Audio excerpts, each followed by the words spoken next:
حضرت علی پاک کے لکھا ہے کہ آپ گرمی میں جان بوجھ کے موٹے کپڑے پہنا کرتے، وہ گرمی اتوں لگتی ہے۔ حضرت علی پاک کا طریقہ آپ گرمیوں میں موٹے کپڑے پہنتے، سردیوں میں حضرت علی پاک کا طریقہ تھا کہ آپ باریک کپڑے پہنتے تھے، وہ گرمی اتنے بھی حضرت۔ تو باقی حضرت اگر ہے تو اس کا بھی مزہ لو بھائی، کیڑی کو تکو تکی آئی وہ دے لوئی آئی ہے، ہاں کیڑی کو زبردستی آئی انہیں ٹوری حضرت، اس کے بھی مزے لو میاں۔ میں تو اللہ پیر و مرشد کو سلامت رکھے، کچھ تربیت اس طرح کی ہم تو مزے لیتے ہیں رنگ کے حضرت، کیڑی کو تک حضوری آئی انہیں بھیجی حضرت، مزے لو حضرت۔ یہ جولائی بھی گرمی ہے، اگست بھی گرمی ہے، سپٹمبر بھی گرمی ہے، مزے لو، ہمیں گرمی گرمی لایا جا رہے، یہ کون سی کہنے سے چلی جانی ہے حضرت، یہ تو رہنی ہے، مزے لے بھی ہے۔ میں ویسے حیران ہوں حضرت کہ مجھے نہیں سمجھ کہ ہم کس حال میں راضی ہیں، گرمی پھر نہیں راضی، سردی پھر نہیں راضی، دھند نہیں پہن رہی پہ کہاں دسمبر آ گیا دھنداں نہیں شروع ہوئی ہیں، دھند پہ جائے گی پھر نہیں راضی، بارش نہیں پہ رہی پھر کہاں گیا مارش نہیں پہننی، بارش پہ گئی تو پھر نہیں راضی۔ ہم نے تو بندگی کا مزہ ہی نہیں چکھا حضرت، ہم نے تو بس سمجھا کہ شاید یہ زبان ہے گلے شکوے کرنے کی۔ اس لیے حضرت کتابوں میں لکھا ہے کہ بروز قیامت سب سے زیادہ لوگ اپنی زبان کی وجہ سے پکڑے جائیں گے، کیونکہ جس کام کے لیے ہم کرتے نہیں نا، اس لیے جس کام کے لیے یہ منہ میں رکھی گئی ہے ہم اسے وہ کام کہاں کرتے ہیں۔ یہ ذکر کے لیے ہے، یہ درود کے لیے ہے، یہ تلاوت کے لیے ہے، یہ شکر کرنے کے لیے، وَقُولُوا لِلنَّاسِ حُسْنًا، یہ اچھا اچھا بولنے کے لیے ہے، نہ جھوٹ کے لیے ہے کیونکہ لعنت اللہ علی الکاذبین، نہ غیبت کے لیے، ٹھیک ہے جی، الغیبۃ اشد من الزنا،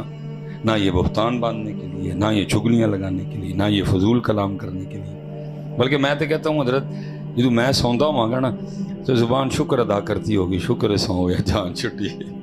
جب سے اٹھایا جس کام کے لیے میں منہ میں رکھی گئی ہوں ایک بار اس نے مجھ سے یہ کام نہیں لیا، وہ جس کام سے روکا گیا ہے سارا دن وہی کام کرتا رہا۔ تو لکھا ہے کوئی بزرگ تھے تو وہ بارش شروع ہو گئی تو حضرت کی زبان سے نا بس ایک جملہ نکل گیا، وہ کہتے ہیں بھئی یہ کس وقت کی بارش ہے، کیونکہ اعتراض کیا گیا بارش کیڑی آپ پہ آئی ہے، اس کے حکم کے بغیر آ سکتی ہے بارش، گرمی یا سردی اس کے حکم کے بغیر آ سکتی ہے، اس نے بھیجی، تو بندے کا تو کام ہے کہ راضی رہنا بھائی، وہ اعتراض کر دیا۔ جملہ کیا تھا کہ یہ کس وقت کی بارش ہے، وہ کرامن کاتبین یعلمون ما تفعلون، کیونکہ اعتراض کیا گیا تھا، بائیں فرشتے نے وہ جملہ لکھ لیا۔ وہ لکھا جب حضرت کا وصال ہو گیا نا تو کسی مرید کو خواب میں حضرت کی زیارت ہوئی، اس نے اس کی حضرت کیا بنی، فرمایا بنی بنی کو چھوڑو، کو سارے مرید رال کے نا کو محفل کرو اور میری بخشش کی دعا کرو۔ مرید نے حیران ہو کے کہا پیر صاحب آپ یہ کہہ رہے ہیں؟ فرمایا کیا ہوا؟ فرمایا ایک دن بیٹھا تھا، بارش شروع ہوئی، زبان سے بس اتنا ہی نکل گیا کہ یہ کس وقت کی بارش ہے۔ فرمایا اب حال یہ ہے کہ روز اللہ مجھے اپنی بارگاہ میں کھڑا کر کے پوچھتے ہیں بندے ذرا بتا بارش کا صحیح وقت کون سا ہے، دس ذرا سن، تو نے اعتراض کیا تھا نا کہ یہ کس وقت کی بارش ہے، بتا ذرا ہمیں کہ بارش کا صحیح وقت کون سا ہے۔ اس لیے میاں بڑی احتیاط کرنا ہے اس کی بڑی مزے لیا کرو رب کے رنگ کے، بہار و خزاں کم نگاہوں کے وہم، اچھے برے سب زمانے تیرے، گرمی بھی اس کی سردی بھی اس کی ہے، اور اگر یہ گرمی بہت ہی لگے تو پھر قبر کی گرمی کو یاد کیا ہے۔ دیکھو نا حضرت ایک دو چل رہے ہیں حضرت، اور پنکھے تو چلو میں گنوں گا تو سارا تقریر کا ٹائم ہی پنکھوں میں نکل جائے گا، آپ کے لیے الماری بھی کھولی گئی ہے، اچھا بڑا حال ہے، تو پھر بھی پتر یہ حال ہو رہا ہے۔ اب تصور کریں وہ قبر جس میں نہ پنکھا ہوگا نہ چلر ہوگا، بلکہ پنکھی بھی نہیں ہوگی، نہ وہ اتنی کھلی ہوگی، یہاں تو الماریاں ہیں، پیچھے دروازہ کھلا ہے، اس میں تو الماری بھی کوئی نہیں ہوگی، اس میں تو دروازہ بھی نہیں ہوگا، وہاں کیا بنے گا، وہاں کی ہم نے کیا تیاری کی ہے۔ اور یہ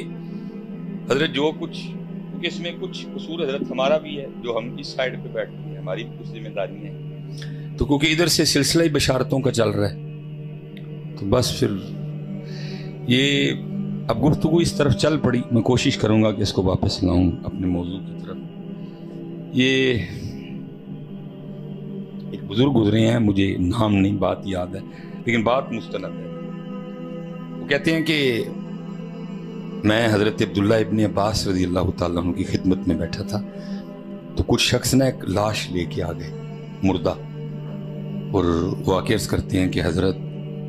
یہ ہمارا دوست ہے اور ہم حج کرنے اکٹھے آ رہے تھے، راستے میں اس کا انتقال ہو گیا، ہم نے اس پہ جنازہ پڑھا، قبر کھودی، جب اس کو قبر میں رکھنے لگے تو قبر میں سیاہ رنگ کا بہت بڑا سانپ تھا، ہم نے نکال لیا، دوسری قبر کھودی پھر سانپ تھا، تیسری قبر کھودی پھر سانپ تھا، اب ہم نے اس کو نہیں دفنایا، اب ہم اس کو آپ کے پاس لے آئے، اب آپ حکم کریں. حضرت صاحب بیٹھے ہیں، مجھے علماء نظر آ رہے ہیں، پتر سارے پاکستان دے پیر جڑے ہے نے تے جڑے ٹر گئے نے تے جڑے یہ آنے نے، کسی صحابی دے پیر دی توڑ نو بھی نہیں رل سکتا. صحابی تھے، کہتے تھی لے آئے بس میں بخشوا چھڑنا، تسی لے آئے میرے کول، پریشانی کوئی نہیں ہے، ویکھو ہونی کام ہویا کھڑا. اللہ نبی پاک علیہ السلام کے چچا جان کے بیٹے ہیں، آپ نے فرمایا اگر تم اس کو دفنانے کی نیت سے ساری زمین کھودو گے ہر جگہ اس سانپ کو پاؤ گے، جاؤ اس کو سانپ کے ساتھ دفنا دو جا کے. اب وہ جو راوی ہیں نا جن کا نام اس وقت میرے ذہن سے نکل گئے، وہ کہتے ہیں جی میں گیا، کہتے ہیں مکہ شریف میں، کتنے جی مکہ شریف میں قبر کھودی، جب رکھنے لگے پھر سانپ آ گیا، وہ سانپ اس کے وجود کو نا لپٹ گیا، کہتے ہیں ہم نے اس کے اوپر مٹی ڈال دی. اب جو راوی ہیں نا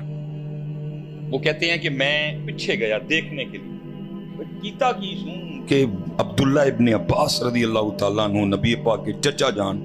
سرزمین مکہ، پھر بھی سانپ.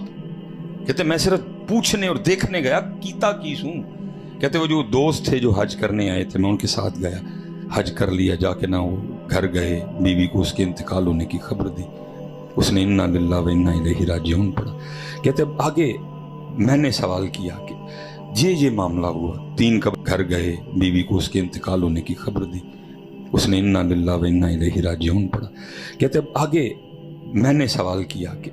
یہ معاملہ ہوا، 3 قبریں کھودی گئیں، سانپ تھا نہیں دفنایا، حضرت سیدنا عبداللہ ابن عباس رضی اللہ تعالیٰ عنہ کے پاس لے گئے، انہوں نے کہا ساری زمین کھودو، سب پانی آنا ہے، دبو دا سب دے نال ہی جا کے ان تو دس کی کردا سی. تو اس کی بیوی رو پڑی اور رو کے کہنے لگی